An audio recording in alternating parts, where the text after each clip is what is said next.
Hello,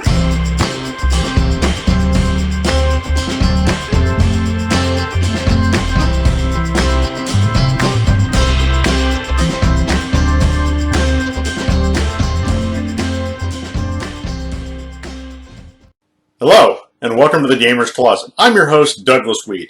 Today we're going to be talking about an obscure card game, Burn in Hell, from Steve Jackson Games. This game was manufactured in 2004 and is a card set collection game. The game seats about 2 to 6 players and is rated for age 10 and up. Game time on this is about an hour to an hour and a half, so it is a decent long playthrough game. But let's dig into it a little further, shall we?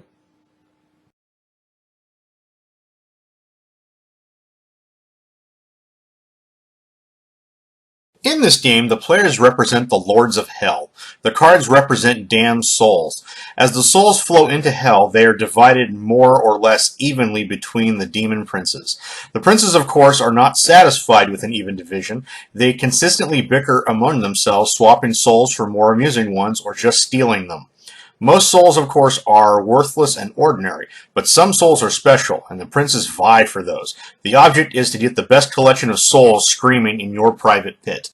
The game includes a box, a rule sheet, and 168 cards, each representing a soul of a prominent mortal now doomed to wither forever in a lake of fire. The back of the card comes with a biography story that talks about the person in question. It has no game effect, but it's always interesting to get to know people you're working with. The front of the card is broken up into multiple pieces.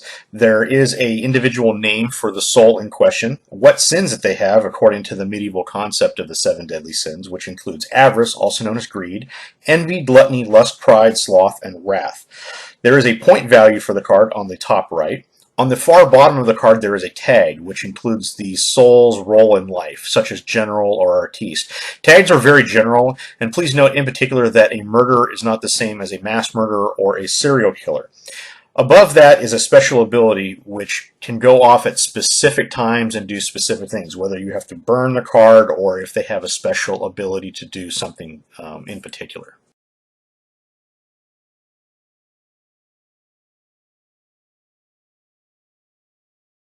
A few pieces of terminology will be used in this video. There will be trading and stealing, which are the same thing. Burning cards, which also means discarding cards, and a circle, which is a set of cards that you have put together for your overall end game score pile. One player acts as the dealer and shuffles the deck and deals 5 cards face up to each player. Put an extra 5 cards in the center of the table, which will also be known as the pit. Cards have the soul's name on both sides, so you'll always know what the next card will be. The deck is then placed with the cards face up in the middle of the table. Choose a player to keep score and keep track of the current temperature of Hell, which I will discuss in a moment. The player to the dealer's left takes the first turn. No one may burn or trade cards until they start their turn. Your cards are never secret. They are always face up in front of you, and you have no hand. Players may arrange their cards any way they wish, but cards may not be concealed in any way until they are combined into a circle, which I will also go over in a minute. At that point, they are safe from everything except the player's own errors. Play goes until Hell freezes over. Hell starts out at a toasty 100 degrees. The soul each demon prince casts into the pit at the beginning of their turn, which I will discuss in a moment, reduces the temperature of Hell by the value of that card. Keep track of the current temperature on the score sheet. Once Hell gets to 0 degrees, the game ends at the end of the round, so each player will get the same number of turns. In the unlikely event that the deck runs out of cards, complete the round anyway, so players have a chance to steal cards from each other or score with the ones they have. Please note that some cards can increase or decrease the temperature of Hell. However, these cards have no effect after Hell actually freezes over. For a shorter or longer game, start with a different temperature of your choice. On a player's turn, draw 3 cards and immediately sacrifice one of those cards to the pit. Your turn consists of the discard phase and then 1 free action. Your free actions may consist of making a circle, making a trade with another player, trading with the pit, or using a card's special ability. If there's nothing else that you want to do, end your turn by saying done, and then play passes to the next player clockwise.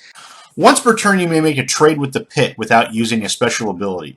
Simply pick up a soul in front of you and cast it into the pit. In exchange, you may take from the pit one of two things. 1. A soul of any value, or 2. 2 or more souls whose total value is the same as or less than the one that you gave up. Various special abilities will let you make other trades with the pit, but you get that one pit trade per turn free. To make a circle, say the word circle. Now nobody can steal a card from you until you have made a circle or given up. It's perfectly alright to say circle even before you make your sacrifice on your turn, if you are certain. If you think you can make the circle, it's good to announce it as quickly as possible. To make a circle, look through your souls and find the right amount that you wish to put into a circle. Now those cards get turned over and put them into a stack in front of you. You will put the next circle on top of it crossways and so on. Each circle you complete must be its own stack. You may not add to a circle or break it up again after you complete it. You may not use the special ability of any card in a circle. You may look at your own circles if you want to, but they don't do anything else until the end of the game. You can form a circle at any time you can get the right amount of cards, even if it is someone else's turn. To form a circle, you must have at least 4 souls. More than 4 is perfectly fine, but it has to be a minimum of 4. A circle consists of a couple of the following. You can have a circle of the same sin, for instance, 4 souls, all who have wrath. The soul with several sins can match any of them. You can have a circle of point values, for instance, 4 number 7s. Or you can have a circle of the same tag, for instance, 4 artisans or 4 generals, things of that nature. If a soul has more than one tag, it can match any one of them. Finally, you may have a circle of 7 souls, 1 for each deadly sin. Souls with more than one sin can count for any sin they committed, but each one can only be counted once. If you announce a circle and you fail to complete said circle, you must discard the top circle of your stack and remove its value from your score pile. This is the only way to lose a complete circle. If you have no circles at all, there is no penalty. You may not announce more than one circle at a time. You must complete one, and then, if you can, announce the next one.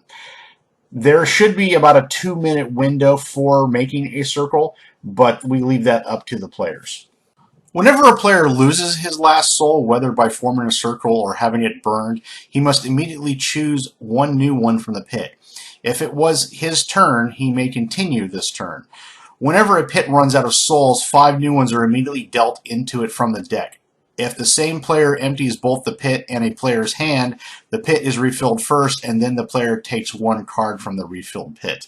When trading with another player, once a trade has been proposed, no one can steal or burn any of the cards in the proposed trade until the other party accepts or rejects the offer. Just by making an offer for a trade does not count as a free action on your turn. When making a trade, you cannot offer a card that someone has just stolen or burned. That card is officially gone. You may not trade for nothing. It has to be at least 1 for 1 in said trade. Various events in this game can interrupt other events as follows. Making a circle takes precedence over all other types of play. The player making the circle cannot be interrupted by use of special abilities. Other players may continue to make deals or steal or burn cards other than yours while you're making a circle. Also, using a special ability interrupts the victim's arranging his cards, deal making, and the like. If someone steals or burns one of your cards, you must stop what you are doing and give him the card that has been stolen. If another special ability is played on you in the meantime, you must finish dealing with the first one and immediately take up the next one. You may not do anything else between the two. You may prevent this by saying circle after the first special ability is played against you if you think you're able to form a circle. Finally, this game takes duplicity and guile.